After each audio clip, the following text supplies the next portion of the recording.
Well, greetings and welcome. It's 12 o'clock. I'm still admitting a few more people into our session here. And I'm hoping that I see most of you are muted. You do have the ability to unmute, but for now I have everyone muted. More people are coming in. We're going to continue to let them in before we welcome everyone. Wonderful. Okay, well, it's 12:01, so we're going to go ahead and get started and be respectful of everyone's time.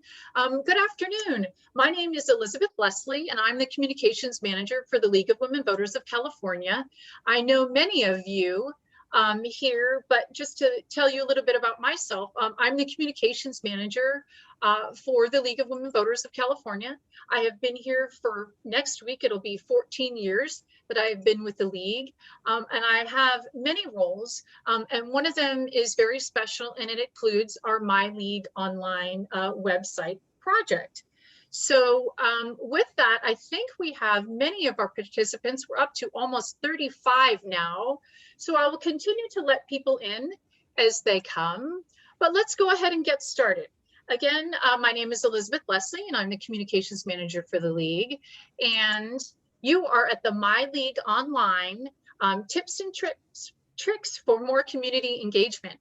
And just a few housekeeping notes before we get started is this seminar is being recorded. So you will be sent a recording of it afterwards via email, and we will also have it posted on our convention site along with our slides from our presentation.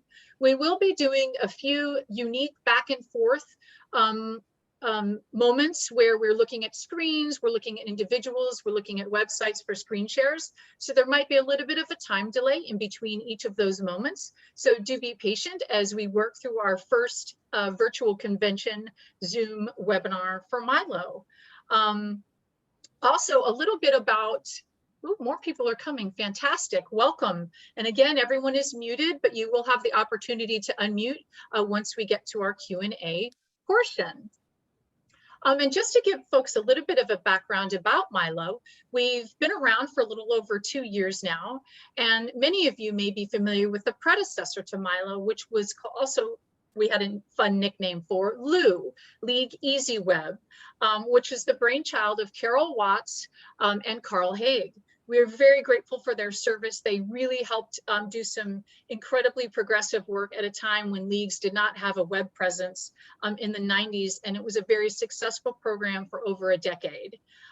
Once that program started to age out, we started to look around and decided that we need to set up a new template website system for our leagues, and we created My League Online, affectionately referred to as Milo, using an open source software called Drupal. So with that, I'd like to get started with our presentation. So I'm going to share my screen here, and we're going to get started with some of our slides and introductions. So again, you are here at the My League Online Engagement Tips and Tricks session here at our convention. Today's agenda, some of the things we'll be going over are introductions of our team, an overview just about the project, which I've mostly covered. Then we're going to talk about security updates and questions, engagement tips, and we're going to demo some of our new offerings. So here's an opportunity for you to meet the team. I've already introduced myself, but we also have with us today Amaris LeBron, which many of you already know, and I've received many messages recently about her fantastic work, but she's really the face of our My League Online project, and she's the person you probably interact with most, as she does all of the troubleshooting and customer service and conducts office hours every week and answers your many questions, both via email and phone. And we also have a new person for you to meet today who's part of our tech team. His name is Benny Joseph. A little bit more about Benny. He's going to talk about security and search engine optimization, but he's the COO and the head of delivery for Cheppers, the new company that we are working with that's based out of New York. He started with us in September of 2019 and immediately started working with us. He has nearly 20 years of technical and management experience in healthcare, telecom, and education industries. And in addition to which, he's also working with us at the State League on one of our newest programs called CIFR, which is a program to put together an app to collect civic data. So you may be hearing more from him again. So with that, I'd like to talk a little bit about the security overview. Benny's going to take it away from here, but also just want to remind you what search engine optimization is. It's the process of improving the quality and quantity of website traffic to a website or a web page from a search engine like Google. So with that, I'm going to stop sharing and even stop talking and turn it over to Benny so that he can speak a little bit more to some of the security questions you might have, but also to give sort of an overview about where we've come in the last year. So Benny, why don't you take it away? Thanks, Elizabeth. Hi, everyone. Good afternoon. As Elizabeth mentioned, my name is Benny Joseph. I am the CEO and head of delivery at Cheppers. To take a little step back, Cheppers is a software engineering shop that was started in 2012. It's primarily focused around the Drupal technology, which is an open source technology that continues to evolve by contributions across multiple people across the world to contribute and build on this platform. Beyond that, Cheppers really builds itself on the development operations cloud services sector to support Drupal implementations as well as other large-scale infrastructure implementations. So as Elizabeth mentioned, in October 2019, Cheppers started working with the League, and in that time period, we had worked through several different iterations of issues to resolve. So one of the first things that we did was we went to work through the unstable infrastructure. So we were told that there were several times throughout the year the site would go up and down, and that was one of the things that we wanted to resolve. So we did a full end-to-end analysis of the application of the system, and we found out there was actually a memory leak. And what we did was we had to change some configurations in both the applications as well as the infrastructure. And since then, we've had a 99% uptime, which is phenomenal. It's actually industry standard best practices, and it's something that we're very proud of. Beyond that, what we've done is we've enhanced the operating systems and the applications that are being used. That way we have a full array of features and functionality, performance enhancements, and security updates. We also did create a dedicated test environment. This allowed us to be able to enhance the application without interrupting anything in production or the sites that you all access and use. Beyond that, in the end of last year, early this year, we stood up an entire new infrastructure. It was fully optimized. And one of the key benefits of this new system is it has the ability to scale up and down in terms of volume, usage, user volume, and traffic.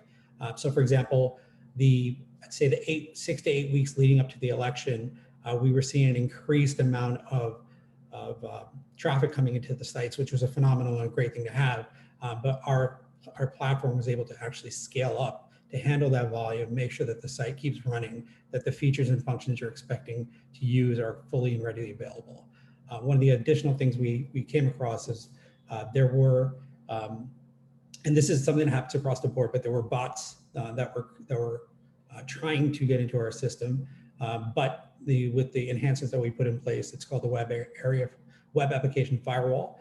Once we put the WAF in place, it actually had blocked the bots from being able to enter the system, bombarding it or allowing them to access any information at all. So we were lucky to be able to get all these enhancements in place just in time to prevent any issues. And we're continuing to scale those security measures, the platform that's in place, the applications that we're using. We're going to continue to enhance it and to continue to build on it going forward. As Elizabeth had touched upon in terms of search engine optimization, it's one of the greatest things that we have for Milo and for the League itself. What it does is it allows for increased amount of exposure, awareness, and actually generates a lot in terms of marketing. The specific benefits of SEO in Milo, it utilizes Drupal's built-in search engine along with another product called Solar. Now, the combination of these two items provide an extremely robust capability for searching. We have a lot of tagging for titles, well-structured HTML, syntax. We have meta information that's been tagged properly, friendly URLs for search engine optimization, and alt tags for image selection and viewing. One of the biggest benefits of the SEO that we have in place is we actually do incorporate and leverage the league overall, all the data that's involved. This is something that we can do because we're all within the same umbrella and network and domain. So it's one of the biggest advantages that we have. And a big result of this is in looking at a quick Google search, there's 47,000 plus search results whenever you look up anything from Milo, which is a huge advantage over a lot of the products and services that are out there right now. In terms of the future, we are working to partner with Elizabeth and team to continue to enhance the platform and the application. So that can vary from anything from increasing the software versions and patches and continuing to roll that out to give additional features and functionality, all the way to speccing out what would be an entire re-architecting effort, which will basically rebuild the entire application, the stack of technology that it utilizes, and potentially the platform that it lives on. So we have a lot of things in plan, and we're actually working slowly through figuring out the right way of doing this, because one of our key goals is to make sure that we enhance your user experience without affecting it negatively. So we're trying to carefully deploy things out, tactically make enhancements, and that way improving your user experience. So that's all I have for now, Elizabeth. Thank you. I'd like to add just a couple other things to build upon what Benny has said. And I'm so grateful to have such an expert in the field working with me. But also when Benny was speaking about the benefits of being sort of one league, if you will, and what he means is that we are under the same domain as the League of Women Voters of the United States. So what that means is that our algorithm in Google that finds us is much greater together under the LWV domain. So when you see in our URL that it's my.lwv.org, that is a huge benefit to us in not only search engine rankings, but safety, security, and being a trusted site. And again, it allows us to utilize our speaking with one voice and this template system. A few other things I'd like to brag about that Benny does as well is that he is the, if there's a problem in the site and Amaris and I can't solve it, Benny does, and his team. He also is working with me on grant funding and other things to have many more enhancements with our server company, which is Amazon Web Services, which, as you might imagine, is a product of Amazon and is as powerful as it is secure. So when Benny was talking about added security, et cetera, a lot of that work takes place behind the scenes and is in Amazon Web Services, AWS for short. And someone in chat, I would just like to highlight, also asked about how are we notified when updates happen? And Amaris has added in there that you would want to be part of our Google group, which she put a link to, and you will be notified of those. For the most part, there's no downtime anymore since we started working with Benny, so there shouldn't be any interruptions. If there were, we would notify you with ample time so that you can figure that out. Is there anything I missed, Amaris, about Benny's work before we open it up to any questions folks might have? I know he dropped a lot of tech terms in there, and I see people are asking if the name is Chippers, Checkers, or Cheppers. So I want to make sure that they know that it's Cheppers. And also if it was Dribble or Dripple or Drupal, and that's cracking me up, and it is Drupal. So just to be clear on those terms. Again, I speak quickly. Benny's from New York, also speaks quickly. So sorry if we went too fast over some of those tech terms.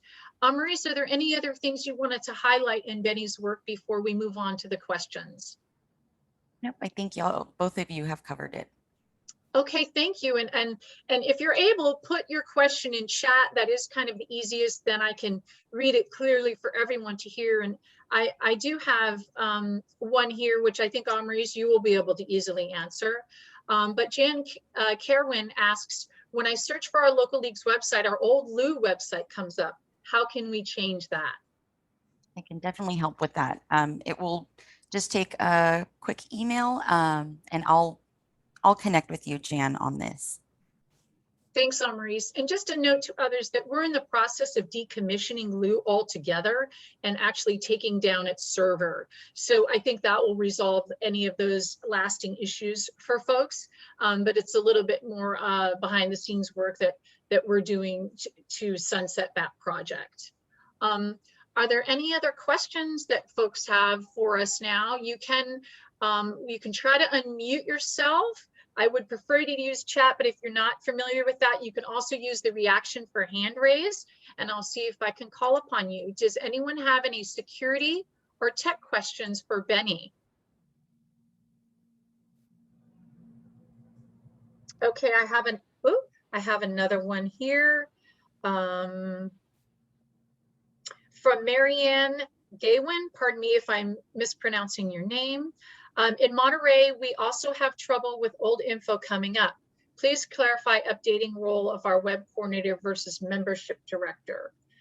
I'm not sure what you mean about the last part of that question, but with the old info coming up, I think that it would be best maybe if Maurice puts that answer in our Google group. We do have some documentation and on the steps you need to take to clean up some of that. As you probably know, and we'll be talking more about this further, you know, Google controls a lot of the search engine work, and contacting Google is something that you can do, and we have some steps in order to do that, but that is not entirely all within our control. Kathy Antonsen asked a great question. Is there a Drupal Milo 101 class available? Two things. One, Maurice is just fresh off the DrupalCon convention that she has taken, so she's very well versed in Drupal. But in fact, I think it would be better for you is our Milo one-on-one class, and we do have many, many webinars. Do you want to speak to that quickly about where they can find those, Maurice? For sure. And I can drop a link to our YouTube playlist, but we have office hours every other week, every other Friday at noon. We record the sessions and we post those to our YouTube playlist. And I'll drop that directly into the chat. So you can check those out anytime. We usually post the recordings of office hours by the following week. Thanks, Maurice. We also have a question here, and maybe Benny, you can speak to this one as well, but it's related to our search engine function. There's a question about asking about improving the search function for us, and I think we've made some progress there just recently. Benny, are you able to speak to that? Yes, so within the last couple of weeks, we've had to modify the configurations both on the Drupal side as well as the Solar side, which is again the other search engine component that works together. We've made the modifications and we've adjusted, and from the experience that we've received, or at least feedback we've received from Maurice and Elizabeth, it has enhanced and it has gotten better. Obviously with tagging and other things like that, which Maurice will probably go into later, we could figure out ways to enhance that. But the actual platform and the actual functionality behind the scenes, we can continue to look at optimization and any other configuration changes, specifically how it works within the application of Drupal and the PHP, which is the web piece of the application. Thank you, Benny. And you reminded me of an important point about our whole project is the improvements that we decide to make are user generated. So what happens is we want you to communicate with us with what you want, enhancements you like, feature requests, that sort of thing. And, you know, the more we get, that's how we decide, you know, what is the greatest benefit to our users. And so that's what we go to with Benny is within our budget, how many of these can we complete? So search was one of those. So thank you for reminding me to point that out. And someone just asked a question about video. Now, hosting video is an entirely different world, and the cost and the strain on a system to add video is not the direction that we think is the best for us to go within the budgets we have. But there is no problem with having a video on YouTube, which has giant servers, and you can either link or embed that video into Milo. Again, maybe Maurice, if you could drop the documentation on how to embed a YouTube video on your Milo site without having to actually be hosted there is what we recommend as a best practice. I do have another question, which Benny, maybe you can speak to, but I will add a comment about it first is Marianne asks about, there's a lot of phishing and spam coming at board members that appear to be from past presidents. There's a couple of things that might be going on there. It's hard to troubleshoot individuals completely on this call, but we're happy to do it afterwards if you have a specific problem. But you do need to make sure that emails are obscured on your site because spiders will, cover your site, grab those emails and start emailing to you. So that is potentially one issue. And someone said, yes, are they picking email addresses up from someplace on our website? That is possible. But Benny, do you want to speak more to the potential phishing issues or concerns you may or may not have related to that question? Just in general, from a security perspective, I think we are very moderate to low risk levels at all times. We have leveraged several different components of the Amazon Web Services platform. So there's a lot of security. They're a huge company. They are the largest international hosting provider. And so they take security very seriously. We have actually worked with them within the last, I'd say 12 months to do a full audit of our systems, and they've come up with recommendations. And a part of the new system, the new infrastructure that we put up late last year, we incorporated nearly every one of their recommendations, and we've leveraged a plethora of tools that they have on board to keep us safe and to make sure that the data and the integrity of the application is always intact. So I would say the risk level is low. As Elizabeth mentioned, there are things that are out of our control, but in terms of vulnerabilities, in terms of breaches, we are very, very low in terms of risk. Thank you, Benny. And again, if you have very specific questions, you're always welcome to email us at milo@lwvc.org, and we can troubleshoot your concerns and either kick it up to Benny, or Amrice will solve your problem, as she most often does. Another question here, and perhaps we can just use this as a reminder that this could be a potential feature request. And I think this has actually been asked about before, but Jan asked about the ability of individuals to create their own login as a problem. I'd prefer that only the webmaster can do this to avoid confusion. Having a login at the top of the homepage leads to individuals to try to create their own login. And we have had this request before to move that login bar somewhere else.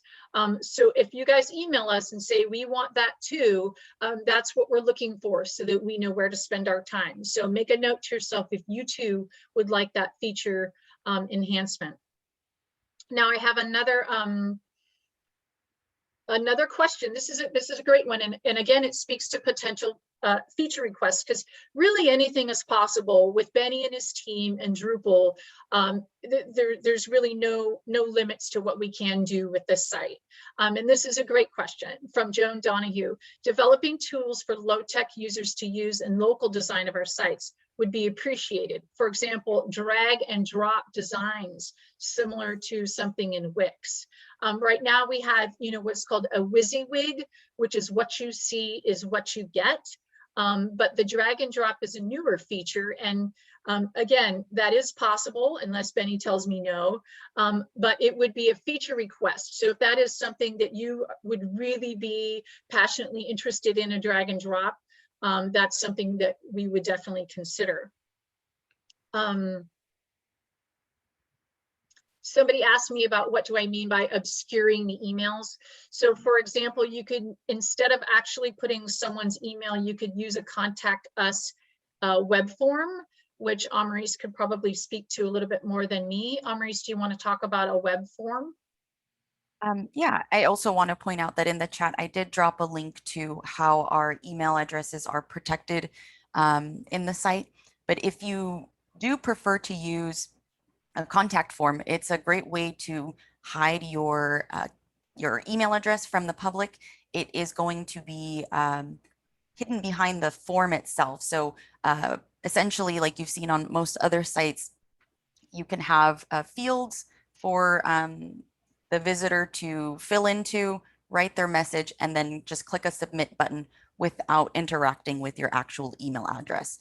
The system does the rest and sends you a message depending on how you've set up the emails for that specific form.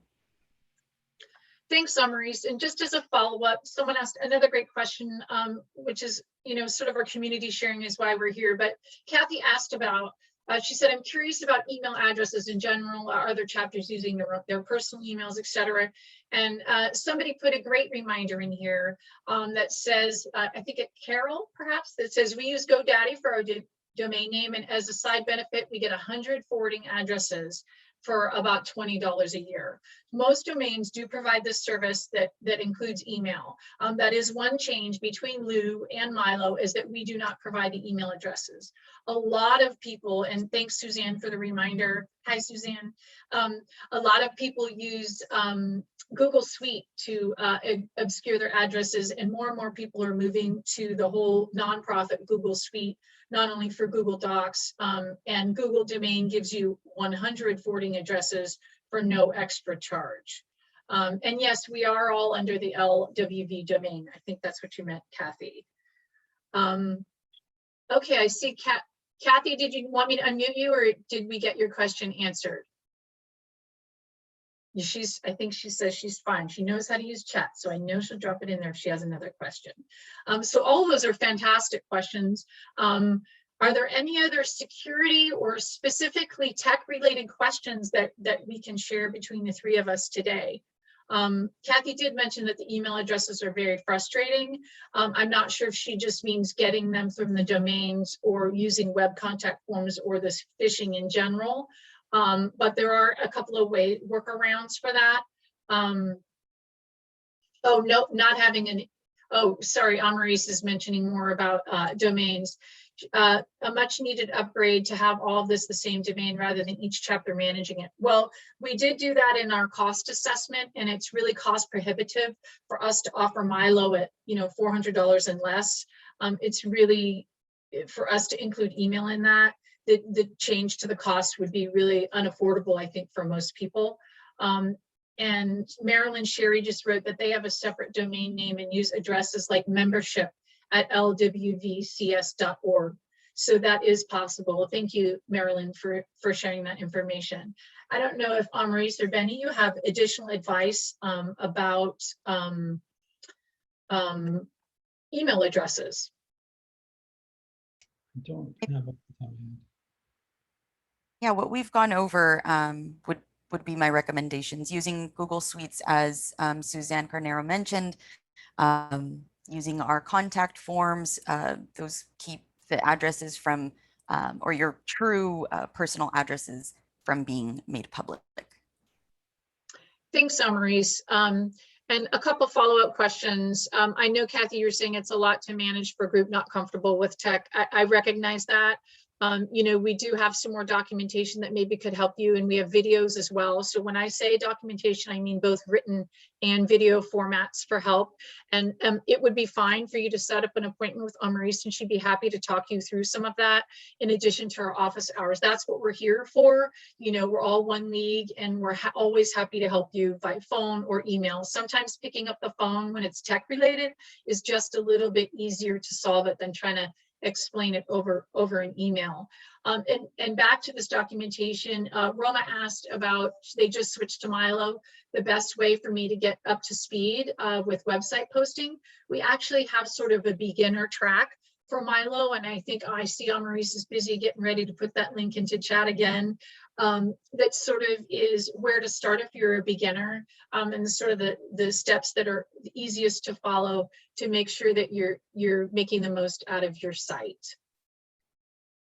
Again, thank you everybody for your questions. Those are fantastic questions and great information to share with other people. And again, I hope everyone leaves here with some good information on how to improve their sites. So with sort of the overview on security and search engine optimization, how are we feeling about moving forward? I'm going to put out another call for more questions. And if you think of something later, it's fine to add it in chat. It's fine to email us. Again, you can email milo@lwvc.org, and Amaris and I can help you. If you need more support or you have some type of bug or error, we will elevate that to what we call a ticket. And then it gets Benny's eyes on it and his team's eyes on it. And thanks again for the links. Traveling your site as a webmaster is also a great place to look. And again, those links are in chat. And you're welcome to check out anything in our documentation, and we hope it helps you. If there's something not in documentation that you feel that you need, again, we're here to serve you guys and help you make the best sites you can. So we are always open to suggestions and feature requests. So please just shoot us an email, and we're happy to work towards getting you a solution, whether it's another video to help you figure out how to do something or to talk to on the phone to resolve your issue. Okay, so hearing no more questions about search engines, and search engine overview and security, Benny, you may stay and continue to hear more from our customers, or we understand if you may have to go as well. So with that, we're going to launch into our next section. So I'm going to go ahead and share my screen for a minute again.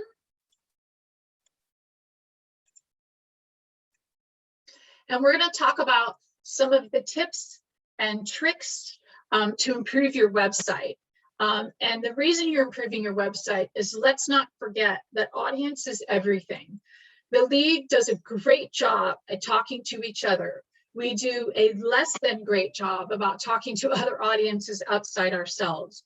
Our website is really the public way that we reach others, especially given the digital world and the overarching power of search engine work like Google's. So with that, we want to teach you some practical things and some strategic ways and some best practices on how to make your Milo website the best that it can be and reach more people in your community and increase your website traffic. So with that, we're going to go on with learning about what keywords are, what meta tags are, and what alt text is. Now, don't be concerned about these terms. We're going to explain them. We will try to keep it in plain language as possible. We're also going to move on to sort of the top 3 mistakes we think that leagues are making on their sites, and then some other really easy recommendations about how you can improve your community outreach. So just to give you, I'm going to turn it over to Amaris in a moment to actually do a physical demo, but just to get you oriented towards what we're speaking of is, this is when you're in the back end of Milo about adding something called meta tags and keywords. Again, this presentation will be available to you later in both video and the slides, but just to give you an idea about where on your site we're talking about, we created a few little screenshots. You can see in the left image, there is a green square around where meta tags, you would find meta tags. And on the right side, there's a box in bold with a cursor in it under where tags are listed. So with that, before we move on to images, I'm going to turn it back over to Amaris so that she can. Sorry to interrupt you. We aren't able to see your screen if you're sharing. Oh, I'm sorry about that. Well, why don't you go on and just demo them straight, and we'll just continue with that. And I will, all that they missed are the screenshots of what you're going to show them. So again, I apologize for that. Multiple screens going on here, but please do, Amaris, go ahead and take it away, and let's demo the keywords and the alt tags. All right, let's kick it off with the meta tags here. So I'm in a new draft of my homepage, but this meta tags section is available for any page within your site. Basically, we have some default pieces of information in here already. The page title is actually coming from what is the homepage title, what you've specified at the top of the page. I've made a customization here to my own, and what would show here instead is the site name, and the site name being Milo. I've just made a customization to add in LWVC. This information, the page title, not only displays at the top of your window tab, but it also displays as the title for online searches. So at the top of, for search results, Google will list the page title as the search result title. And then the description is taken from the body of your homepage, the same as if you were working with the meta tags in another page. It's just taken directly from the body. The difference there, I'm going to scroll up to show that if you have text here in the body and you'd like to specify something different for what you'll see on Google searches, you can actually edit the summary and provide a different message. That is an ability on any page, not just the home page. And again, the summary of this description will be taken from the summary at that point rather than the body. And it takes about 320 characters or less. That varies because of the different search engines that can be used. So that is best to start with text rather than putting in an image at the beginning. What will happen if it starts with an image in the body, the HTML of the image are the characters that are being taken. So it's not necessarily showing a text description for that result. And then one other thing available in the meta tags are the keywords. You can add a listing of keywords. This is recommended especially for not just for your home page, but especially for pages like your voter information pages or the ones that usually pop up the most in people's Google searches. You can add in words or phrases. They do need to be separated by a comma. So one term that we are very familiar with in League, but the public might not be familiar with, would be like voter services. These kinds of terms that are very League jargon are great for us to have, and they might be listed on the page itself. But when we're thinking of keywords, we want to think of how the public is looking for us rather than how a League member would look for us. So yeah, these, I would also recommend adding regional keywords, thinking of how people are looking for their specific area. So adding keywords to not just your homepage, but any pages that you want to get out there more is recommended. And you can learn which keywords would be best through your Google Analytics. I don't know if we wanted to get into the past office hours. We did talk about Google Analytics, so we can be sure to share that recording with y'all. Another sort of keyword hack, if you will, that I use sometimes is not only seeing what people are searching for on your site by Google Analytics, but sometimes I will use what terms are trending in Twitter. If you're on Twitter and you can see that something right now is really hot, like voting rights or redistricting or some other term or hashtag, you can add that to the keywords as well, and it will improve your search engine rankings. Yeah, and then one last thing to mention, just so that if you've made changes here, come back over to your publishing options and be sure to save it as published.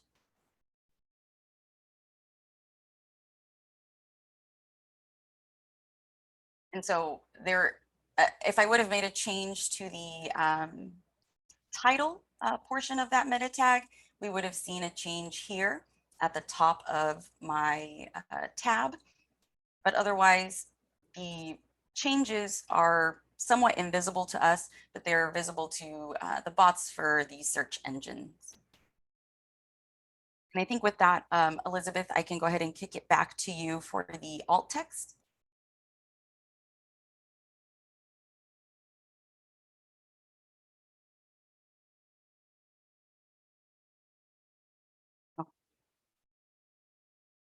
Helps if I unmute myself. The constant Zoom issues of muting and unmuting.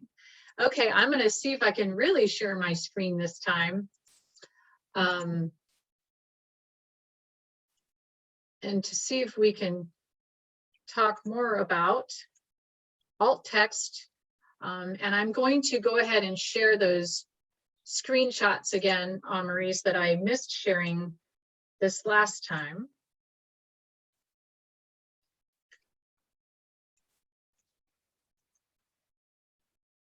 And I'm going to check. Can you see my screen, Maurice, this time? Did I get it right this time? Yes.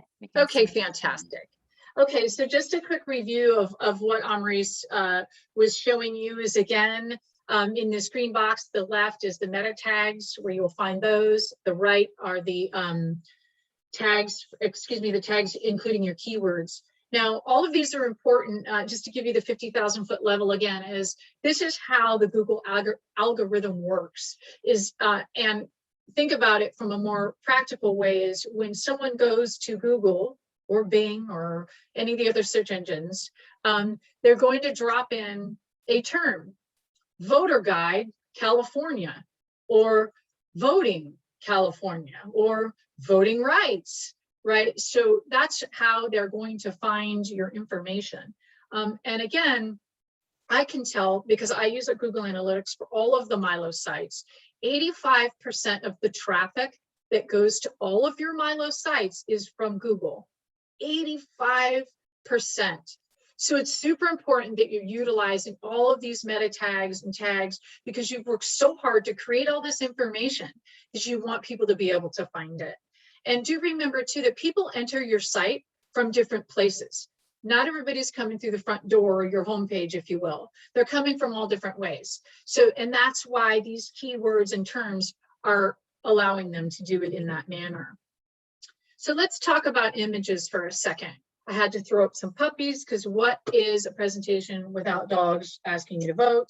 But part of the reason why we need alt tags, and they're just another set of these keywords and meta tags on your images, is that it's also about accessibility.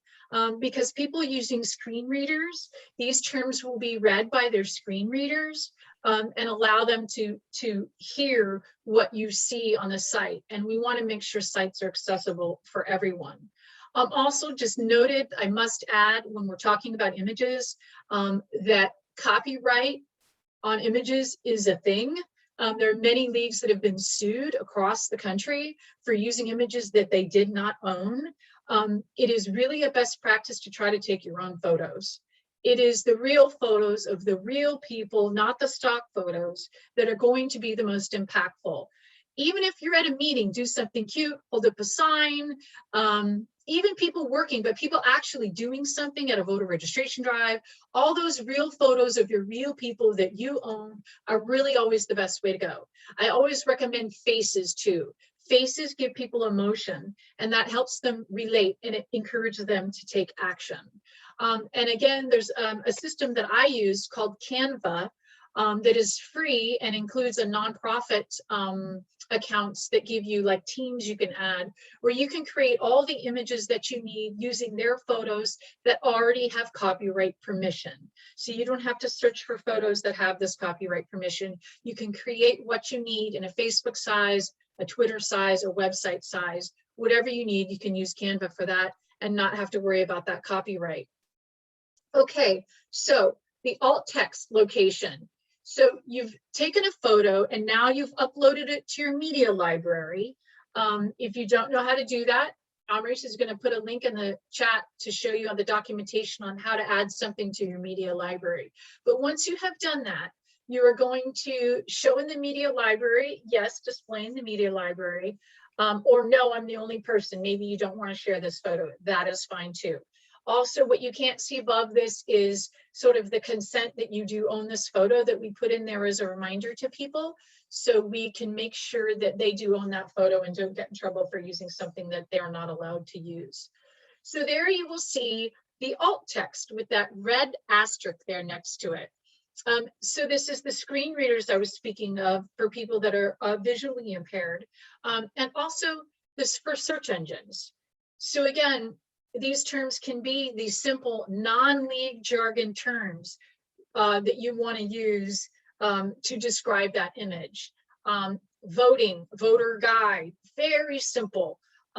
Sometimes when I see something trending on Twitter, like occasionally when people speak of redistricting, they mention gerrymandering. Not often, but I'll throw that word in there too, because it's going to, again, images perform well in search in Google, and people sometimes would rather see something visually. We're very visually orientated now.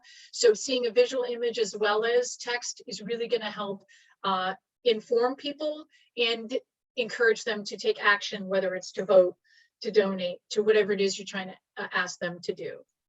And then you'll see that next field is the title text open field.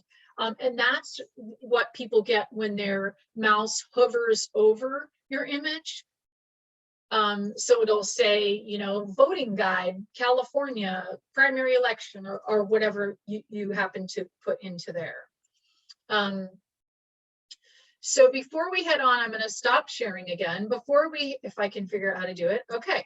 Before we head on to our top mistakes, I want to pause for a moment and hit some of the questions here in the chat and see if there are any specifically about images. But I do see a great one from Kathy, because we're going to continue to be talking about Google Analytics, so we might as well address this now.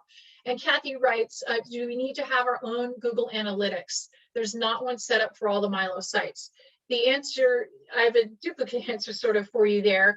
Yes, there are Google Analytics for all of Milo. That's how I know the information that I know. But you also can set up Google Analytics for your own site so that you have access to that. And I know Amaris is amazing and is going to put that link into chat there. The benefit of that is you have a real-time access to just your site's information. In lieu of that, and in addition to that, you can contact me at any time. My email address is eleslie@lwvc.org, and I'm happy to give you a report about your site. I can tell you that the 3 standard reports that we provide are website traffic with a date range. So for example, every month I hear from Wisconsin and they'd like the previous month's web traffic results showing how many people went to which top 50 pages on their site that they present to their board at each meeting they go to. You can also do a report that tells you the devices that people are on. So this is how I know that on Milo, between 40 and 65% of your users are accessing your sites using a mobile device. So what that tells you is something we're going to get to in our top mistakes in the next section. But it's really important that what you're putting on your site is digestible to people using a mobile device. So again, Amaris has put here in the chat, you can access your own Google, set up and connect your own Google Analytics there. And Amaris, I've tried to unmute you. Are you unmuted? There you go. Did you want to add something? I just was not able to unmute myself. No, I think we got it covered. Great. And again, if you have challenges adding those analytics to your site, you're welcome to contact us. Again, MyLO@lwvc.org. I can also add that it does take a minute for the analytics to start tracking. So if you're looking for past information, you should contact me for a report, especially if you're trying to set a baseline. Google Analytics changes all the time. So even I have to take regular webinars to understand how it works. It is a very powerful tool, but it tells you if what you're doing is successful. And I'm going to speak a little bit more about what that means in our other recommendations. So I'm going to pause for a moment and talk about photos again, as well as the keywords and alt text and meta text, to see if anybody has any questions about photos, alt text, and oh, I do see one here. Yes, I did say Canva, and I'm going to even put in the chat. It's very simple. It's canva.com. And it's really a fantastic system. If any of you are familiar with Photoshop, you understand how expensive and complicated it is. This is sort of a Photoshop light with drag and drop. You upload your logo, you drop it on everything you need. You can also set up teams so that you can do this work with other people in your league. And again, using your league status, you can apply for a nonprofit account, which gives you more access to what's called the pro account, which gives you unlimited access to even more photos, images, and templates. They have a template for everything. In fact, today's presentation was created not in PowerPoint, but in Canva, in that presentation in Canva. It even has a social media scheduler, which might be more to my friend Suzanne's liking. I know it is a schedule. You can, it has a calendar embedded in it, so you can schedule your posts for all of your accounts right from Canva. So it's really, oh, Suzanne says it's working great for us, especially for Instagram. Ah, she's already using it. I should have known. So see Suzanne if you need some more tips on how to make that work. But it is really a genius system. I'm glad to be using. So again, I'm going to pause. I've done a lot of talking. I'm going to pause and see if we have any questions specifically about photos and even the media library, if you have questions about the media library. Okay, here's one from Maddie. Thanks, Summaries. When I used a photo from our local paper, they gave me permission, but I wanted acknowledgement. I put it in the title text so it would show wherever we used it. That is a fantastic tip, Maddie, and we are going to add that to our documentation. That is great. There's a couple ways to do that. You can do it that way. Sometimes I will put that image in Canva and I will add it to the bottom of the image to make sure that I don't get in any trouble.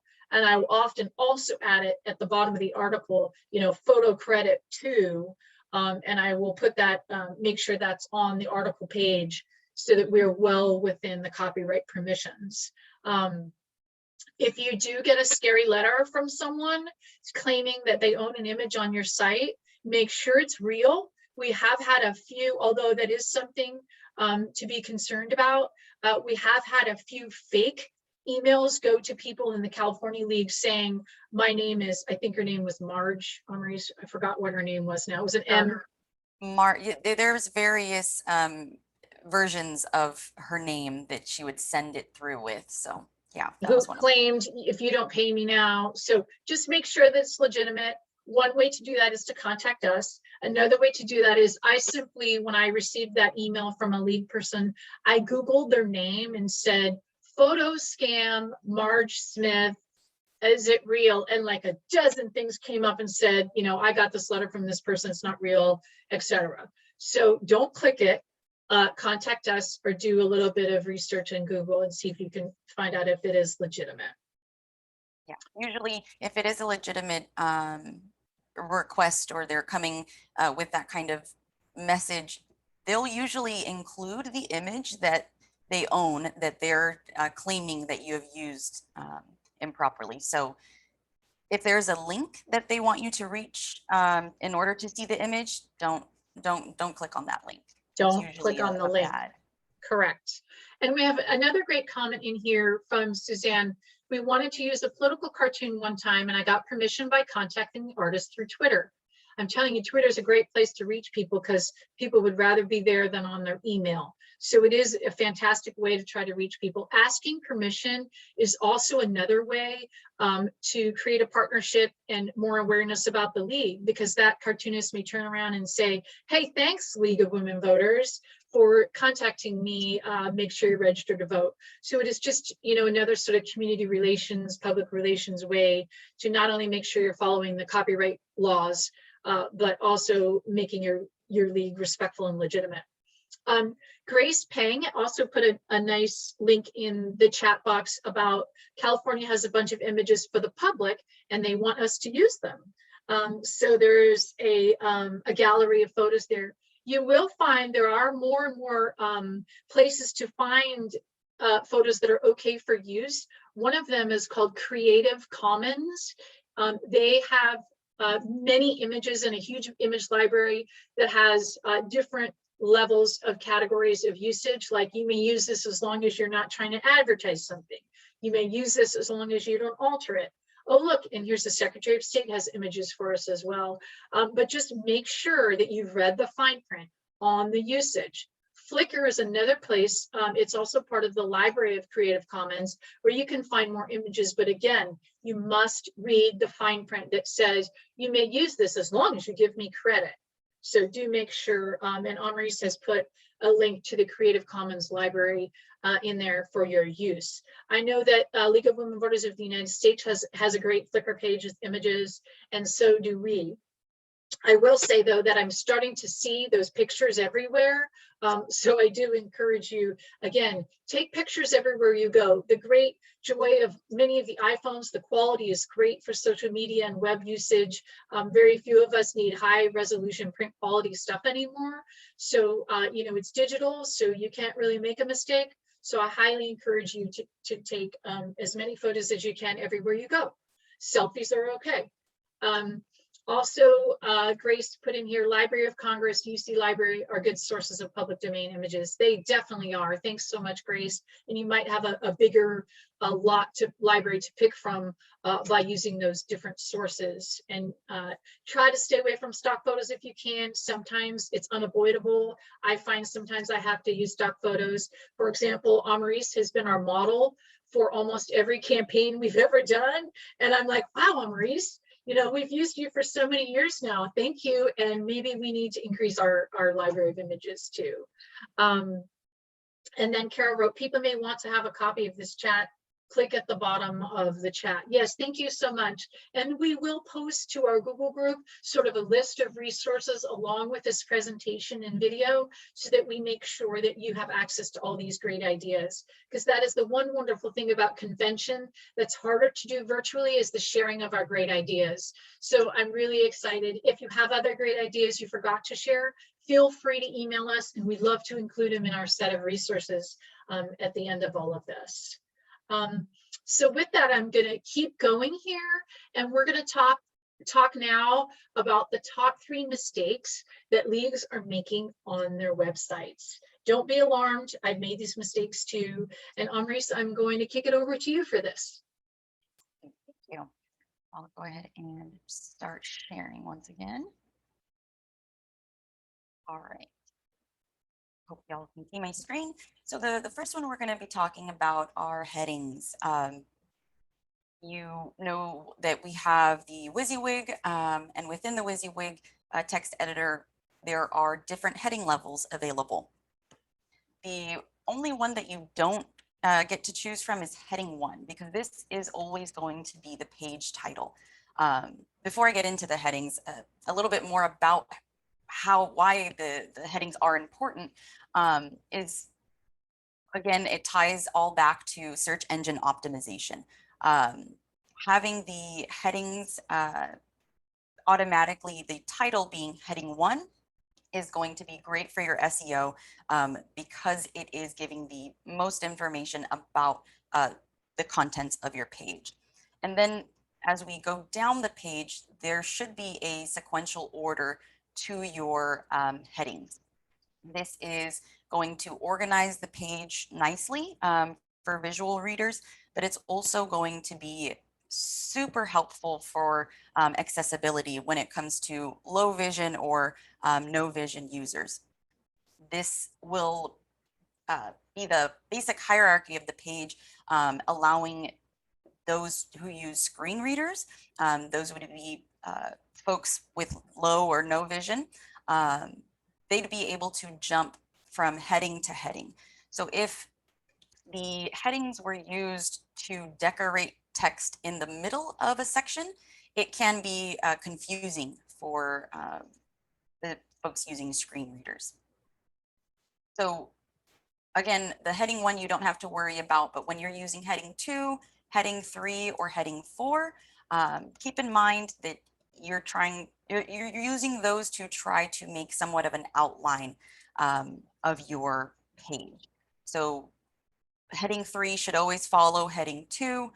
You can have multiple heading 3s in the middle, but just be sure to keep somewhat of a logical sense of using those.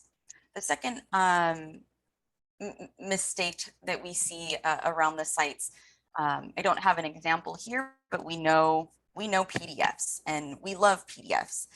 Sometimes it's hard to get away from them, especially when it is a well-packaged message in that document. If there is no way to move away from using a PDF for whatever content you have on your page, we would recommend making sure that that content is web accessible. So if I had a PDF with this same exact information, I'd want to make sure that I copy and paste that information into my web page just as I have here. That just guarantees that mobile users will be able to access that content relatively easily. When it comes to mobile users and PDFs, they don't usually mix very well. It is not as accessible and easy to read when you're on a mobile device. Maurice, I'm going to jump in and speak to PDFs again. And I know it's interesting. This is one of the hardest things in the league, is to step away from PDFs because we have so much fantastic information. So don't be afraid to create additional pages on your site. I mean, that is what it's designed for. Sometimes the PDF, though, is unavoidable. I understand that. You know, instead of having a printed out form, you could use a web form. It's also an alternative. Could you use an image instead, using alt text as we indicated? But again, if you're thinking about 40 to 60% of mobile users, think of how hard it is to read a giant PDF opening it on your phone. And we see this happen most often on election eve and election day, when people are standing in line to vote and they're trying to look stuff up, like I moved, where do I go, is one of the most frequent things. And instead of having it laid out in pages, they have it as a PDF and they give up and they don't vote.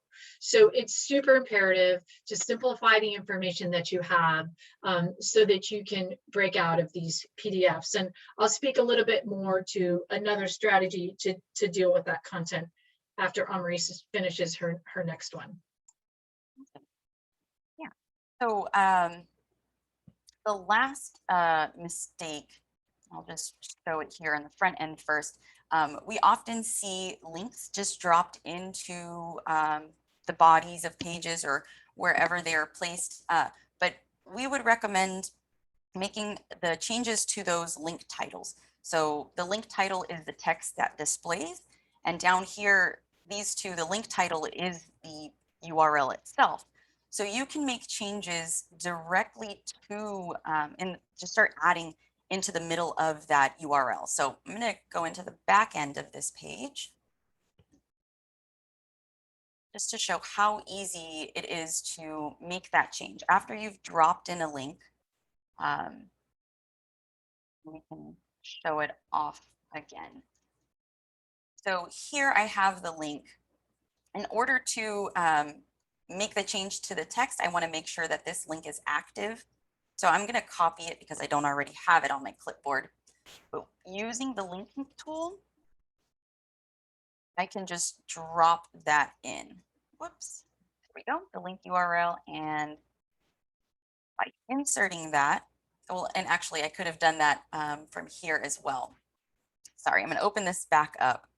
The link URL and the title, this is similar to what Elizabeth was pointing out with the images. You can also have a tooltip that pops up that lets you know what the link is leading to. But once we've activated that link, then I can place my cursor anywhere within there and start typing in what I'd like the link to display. As long as I start typing into the middle, I can just start removing the rest of it. If I were to start typing at the beginning, it is not linked because it does have to be within the active link. So either after the H or after the or before the G of .org that was there previously. And then the same thing here. So I'll go over that one more time. I'm copying this just so that I can have an activated link or an active link. And I'll leave the rest of that blank. And so making that change, it is a lot cleaner, and it allows you flexibility to give some more context with what the title is for that link. And then again, you can go a step further and provide a title that comes up as a tooltip when you hover over that link. And so I can go ahead and kick it back over to you, E. Go ahead and stop sharing. Okay, great. And I'm just going to address Grace's question about, is there bulk upload methods to Milo? Not for the events as you have asked there, but we do have that for membership. So if you are using the members only aspect of Milo, you can send us, we will help you one time upload all of those people. And if you want them all to get an email on how to log into the members only, we will set that up for you. So you should contact us again at milo@lwvc.org, give us your list, and we'll format it properly and do that for you. You will have to maintain it from there, but that creates, you don't have to add them all individually, and we're happy to do that. Did I miss anything about that upload, Maurice? Nope. Okay, great. So do we have any other questions about, oh wait, is it possible to put in buttons rather than text links? Great question. Yes, I could quickly show that. I'll just come back to share the same screen that we were on. There's a formatting style. So you just have to apply that to the word or phrase that you're trying to create into a button. There's another hack for that too. You could create your own button that's a graphic and then link it if you don't like this choice of color or whatever. And speaking of design, I got a question earlier about, would we make the HTML available so people have design access? And we actually, you know, the league speaks with one voice. We have very strict branding and design and color guidelines. So we have, although we have multiple designs in Milo, colors, themes, menus, options, and such, only we have the ability to change that for you.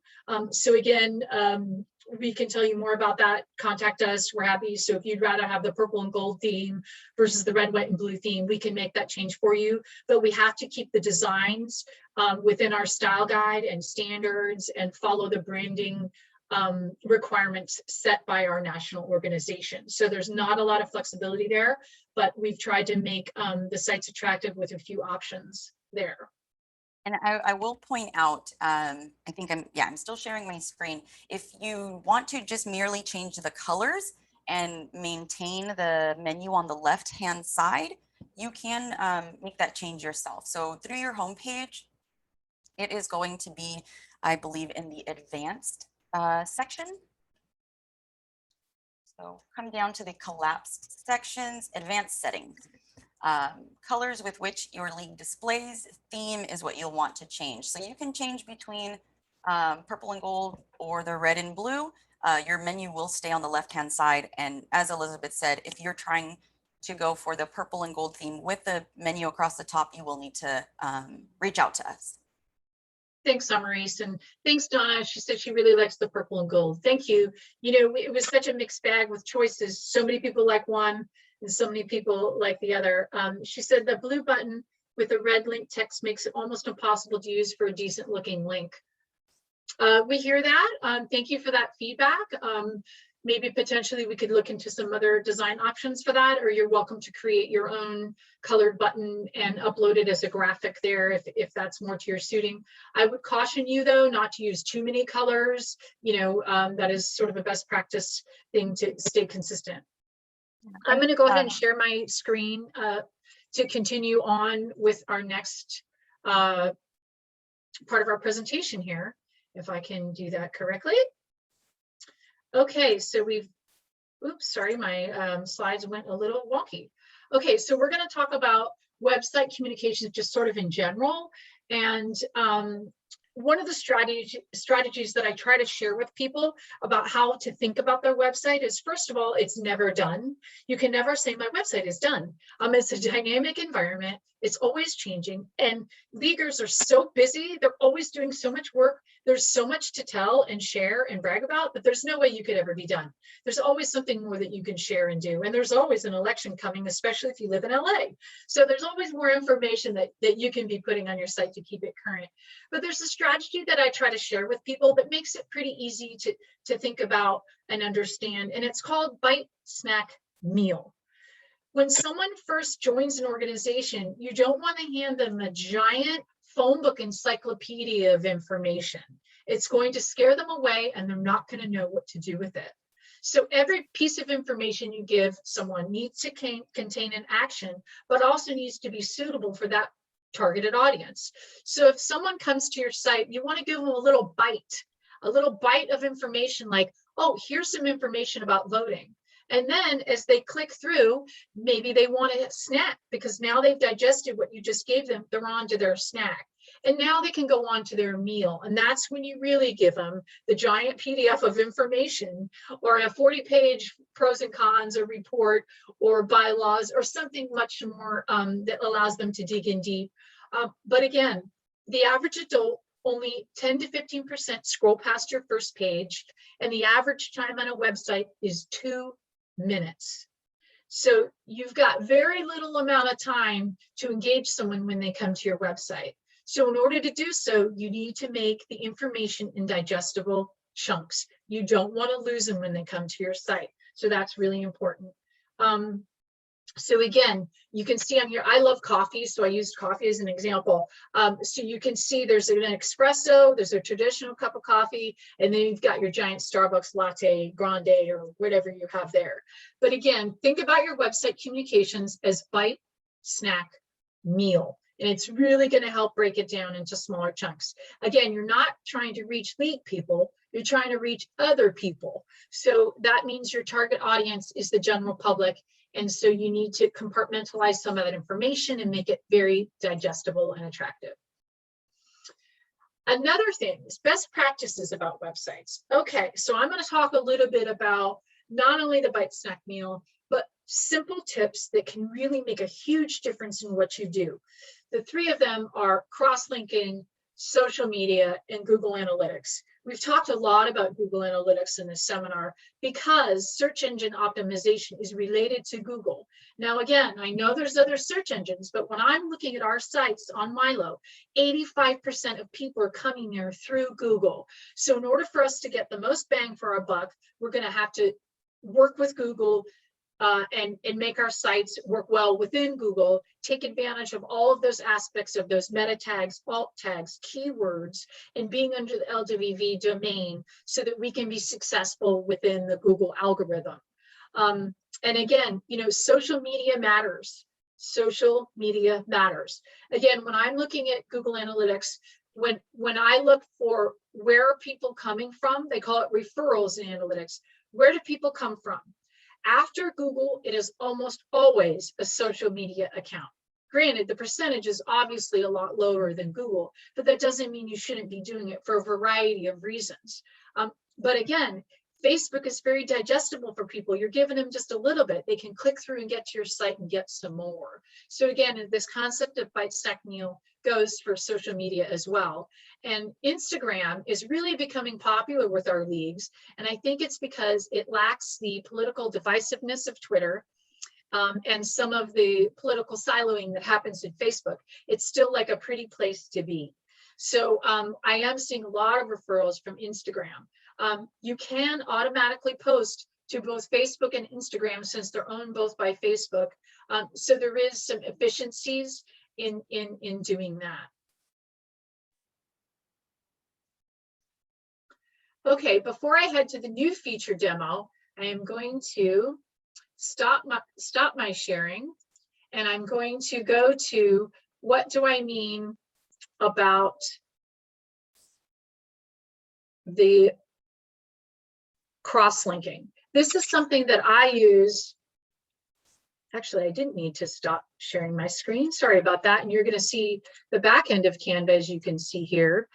but I'm going to move along to what I mean about the crosslinks, which is something I've utilized every year that has given me more web traffic than I could ever imagine.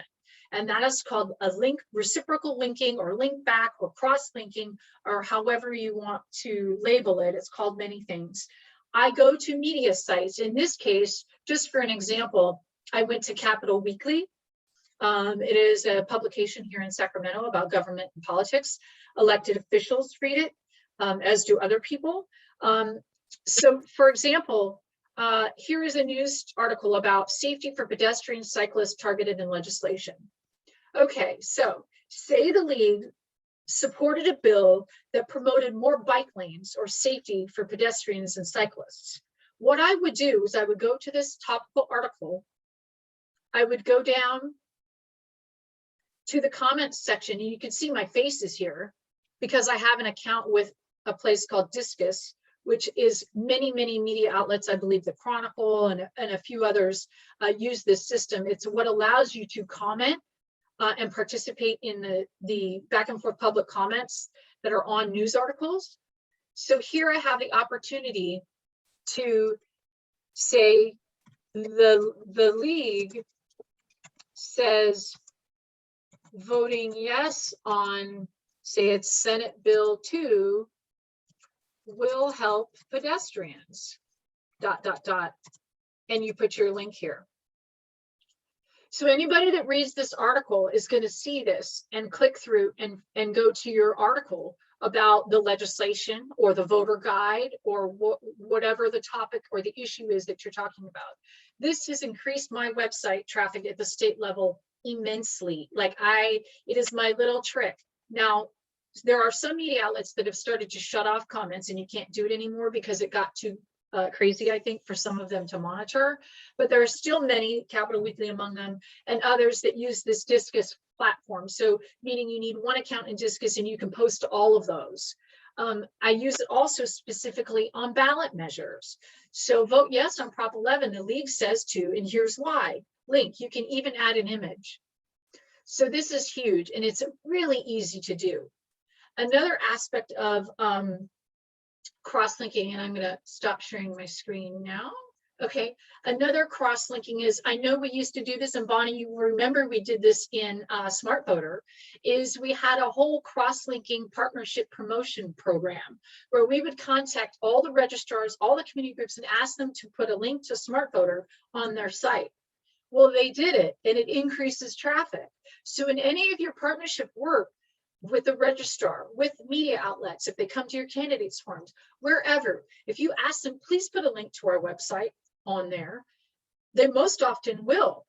Especially if they're a partner. It's a great thing to ask at a community forum when the media shows up. Please put a link to our forum. It increases your traffic immensely. And it also is another way you can create partnership because then you too can put a link to their media article to their site. So it is a great way to foster community relations and partnerships, but also really increase your web traffic. So that is really the name of the game. Again, your website can reach far more people than just one event, than just one forum. And the idea, again, is that 85% of people are what are called organic users. They're dropping, Voter Guide Oakland into Google search, and Milo, their Milo site is coming up with that voter guide. So again, using those keywords and alt text and all of that is going to speak to how to get your search engine rankings as high as they can be. And that gets your information you work so hard and whatever you're advocating on in front of the right audience. So it's super important. Again, I'm always taking classes in Google Analytics. We did office hours specifically on Google Analytics, I think a week or two ago. Maurice is going to post that on the Google group. I highly suggest you watch that. And again, contact me for reports. You can see if the partnership is working. So I will notice in the Google Analytics, when I run the referral report, we call it, that tells me where people are coming from. It's usually, Google, Facebook, and a media link. So that media outlet like Capital Weekly is going to show up there. So you're going to know if that partnership was successful or not. If they didn't show up at all, maybe no one went to their site. But it is another way also to give you something to ask for your community partners to do. How can I help the league? Well, you can put a link to your site on there. Oh, thank you, Maurice. She put in the chat a Google Analytics intro to the basics video. And I see here we got a couple questions about Facebook. Okay, I mentioned Facebook. Yes, I did. I didn't know you were kicked off too, Suzanne. Boy, there have been a lot of Facebook groups that for some reason have been kicked off Facebook. I recently became aware of this, and I'm working hard towards trying to figure out what's going on, why, and what the right solution is. But I am always going to suggest that you go through Facebook support first, because the challenge for us is that, you know, they need to make sure that you have ownership of the account, that I am not a fake person, etc. And if it's linked to the admin person, then they know that you're the person to communicate with. So I know many of you have already exhausted each avenue there for that support, and I'm compiling a list of leagues and trying to figure out how to get some additional support to resolve that situation. So if you are in fact one of the leagues that have been taken down, please email me so that I can get all the information I need and tell me the dates, what happened, and the steps you have already taken to try to rectify the situation. Suzanne says she was kicked off in May. Deborah says she was kicked off last year. Oh my goodness, and unable to get back on. Maddie says, I think you have to register in Facebook as a political organization. That perhaps could be true, but normally they have to give you that information. If they have taken your page down, they have to tell you why. So I'd be curious to know if that, and Donna says she was kicked off and petitioned every day until they reinstated us. Persistence.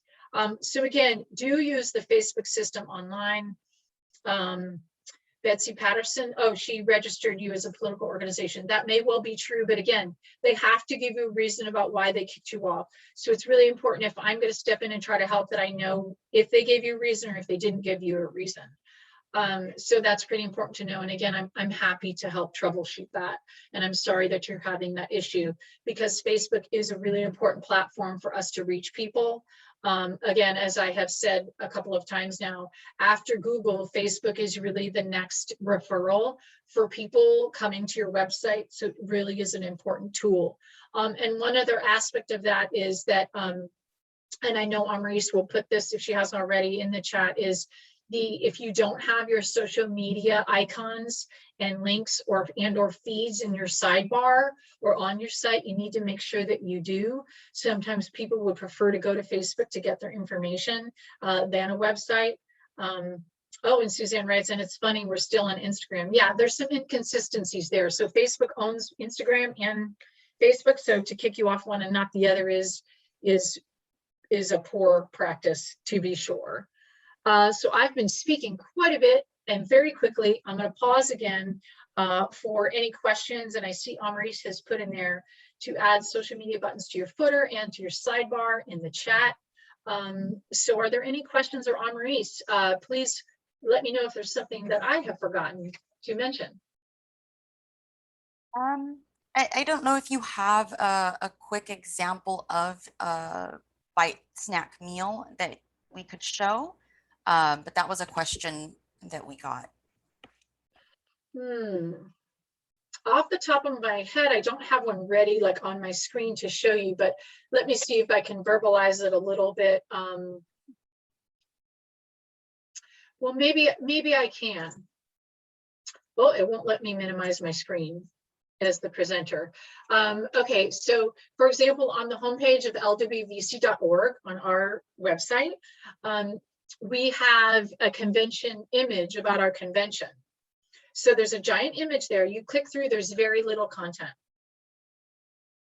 Oh, thank you for sharing that. It wouldn't let me do it as the host. So you see, go ahead and click that on, Maurice. Perhaps, there you go. So you see there's a giant visual there, and look how little text there is. But you're getting a bite on the home page, you're getting a snack when you go in here. And now if you click through to that, that's the meal, because that's the entire convention website where you'll find everything. And again, this is where you'll go actually after to find our presentations. And don't miss Shirley Weber on Friday, June 11th. So that's just a quick example. I'm happy to actually put together more examples if you think that would help you in more of a presentation format, or set a PDF like do this and not this. Potentially that might be helpful to people. Again, I'm happy to do that. Or if you feel that we could do maybe an office hours that is that topic. Again, our office hours, we choose topics for those based on your questions. Like if we feel we're getting a lot of questions about one topic, we'll turn it into an office hours so we can help everybody at once. So the same thing with feature requests. If there's an office hours topic that you would like to see us cover, feel free to send us an email to milo@lwvc.org and ask us. And we're happy to honor that. We are customer driven. We are here to help you. So that is our job, and we are happy to do it. And we love helping our leagues. So feel free, again, ask us for what you need, and we're happy to cater our office hours to that topic and do additional documentation if you find there's something that isn't explained well, that we can explain in another way. And all of those office hours, again, are recorded and available on our YouTube channel, so you can watch them and pause them at your leisure if you're a visual learner and that helps you. Again, Google is king. We have to do what it takes to show up in Google. So that I hope that you all have learned something you can take away with you here.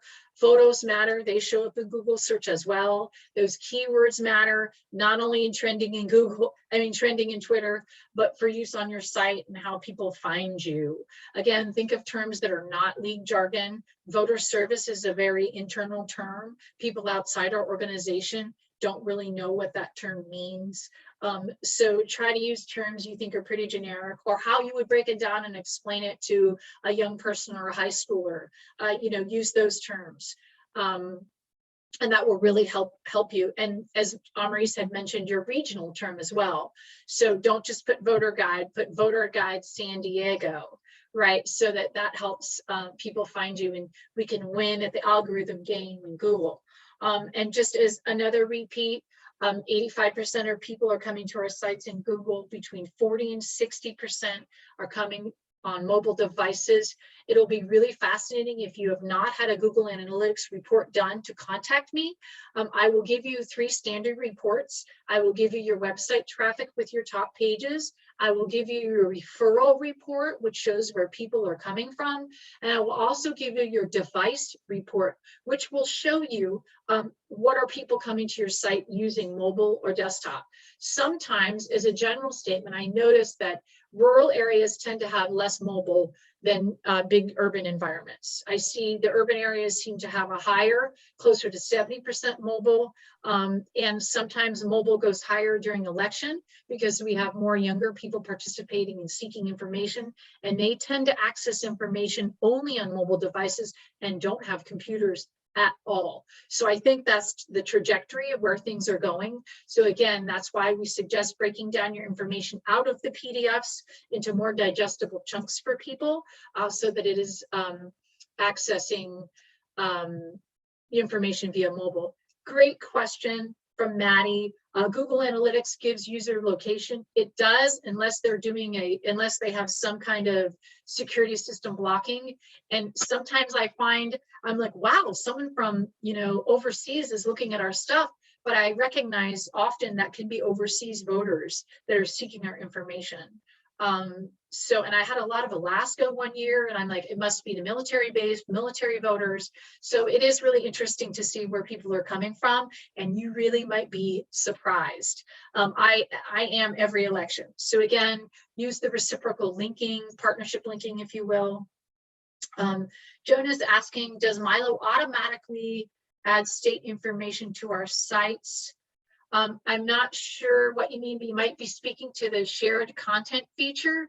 And again, Amaris, we're close to out of time, but we do have our new feature about the subscribed content that comes from the State League and the National League that you can now manipulate on your site. And I'm going to see if Amaris can do a quick 1-minute left demo of that to show you how you can manipulate the shared content now, which is a new feature. Go, Amaris, you got 30 seconds. All right, let's see if we can do this. So the front page we refer to here as the list of promoted content. Right now, I only have the demo sites. That's the site that I'm working in. The demo sites articles and content are only listed here.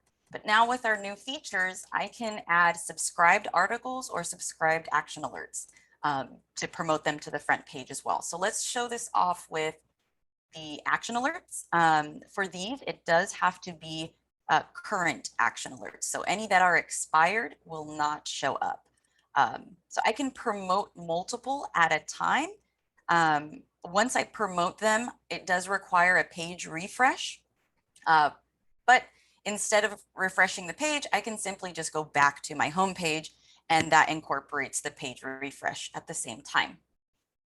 So now coming back to the list, I'm sorry, let's make sure that I have the proper action alerts posted.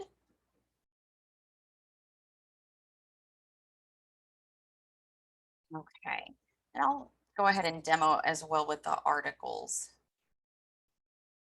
So being that this is my own, the demo sites, I won't have the same options as we see here with the subscribed articles. I can, again, promote it to the front page multiple at a time. One other option with the articles is that you can click the view all button and go further back in time to promote older subscribed articles. I've promoted one article as well. I'm unfortunately not seeing it up on my page. I'll go ahead and test with another league. And this is super important because it keeps your page fresh. And again, it's part of our speaking with one voice too. You know, when we're sharing the action alerts from National on our own sites, it just furthers the work of our whole organization. So I highly suggest that you subscribe to the content from National for the action alerts, especially, as well as the state league content. You know, that's what's going to help advance us further and continue to advance the league's mission. So you might want to show where we subscribe. Yeah, so in order to make changes to your subscriptions, it is in the back end of your homepage. And there's a specific section for subscription. So coming down to the collapsed fields, subscriptions allows you to add or remove action alert subscriptions, article subscriptions, events, or position subscriptions. So any league that currently has that kind of content in their MyLO site, once you subscribe, you'll receive it. If for, you know, for example, the National League does have a mini MyLO site, they don't actually post events. So by subscribing here, I am subscribed, but I won't receive any content because it doesn't exist. So this is one of the benefits of Milo that no one else has, including the new Club Express system that some folks are using, is it does not have this the shared content feature from National Content or from the state of California. So this is a really important feature. Again, it'll keep your site fresh. It'll keep you from having to double post, and know that that content already has all those keywords we talked about. It already has the alt text and all of that meta tags, so you don't have to do that work. And again, furthering the mission of the league. So with that, thank you so much, Amaris. I'm going to be respectful of everyone's time. I know we've all been on Zoom screens for so very much. I miss seeing you all in person. You know, this is a tough convention, I know, for us all, but I'm happy to see faces. It is really exciting.